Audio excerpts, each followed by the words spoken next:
What happens when the United States moves against leaders aligned with Beijing and China does not fight back?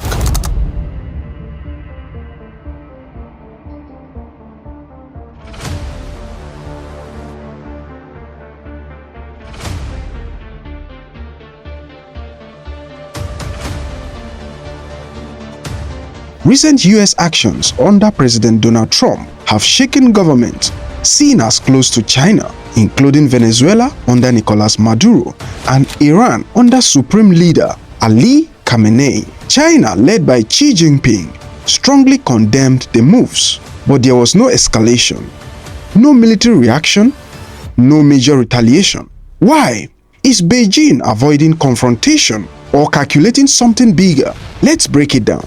First, understand the stakes. Iran is a critical oil supplier to China. Despite sanctions, Beijing has continued purchasing Iranian crude, helping power its manufacturing economy. Venezuela represents something different: strategic positioning in the Western Hemisphere. China has invested billions in loans and oil infrastructure there. Both countries also align politically with Beijing in challenging US global dominance, particularly within the broader BRICS framework. So on paper, China has strong reasons to push back, but geopolitics isn't about emotion, it's about calculation. China is the world's largest oil importer.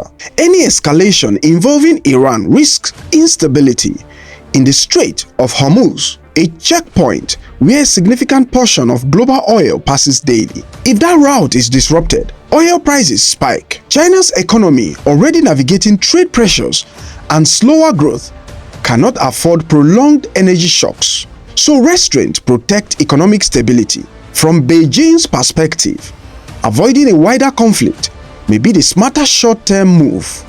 Despite rivalry, the US remains one of China's largest trading partners. Escalation could trigger expanded sanctions, financial market instability, disrupted supply chains, currency pressure. China's leadership prioritizes domestic economic stability above symbolic geopolitical reactions. In other words, supporting allies has limits, especially when core economic interests are at risk. There are two main interpretations. One, China is playing long-term strategy. Avoid confrontation now, expand influence quietly elsewhere, strengthen economic partnerships, build alternative financial systems. Two, China's global military reach is still limited compared to the United States. Projecting power into distant regions carries serious logistical and political risks. The truth may be somewhere in between. Restraint can signal discipline or constraint. Watch for indirect responses. Expanded rare earth export controls, deepened coordination with Russia, increased yuan-based oil trade, diplomatic challenges at global institutions. Instead of dramatic confrontation, China may respond through economic leverage. China's silence may not be weakness, it may be calculation. In modern geopolitics, power isn't just about reaction, it's about timing.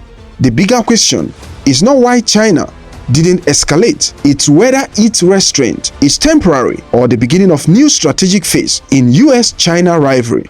Subscribe for deeper geopolitical analysis and comment below. Is China playing the long game or losing ground?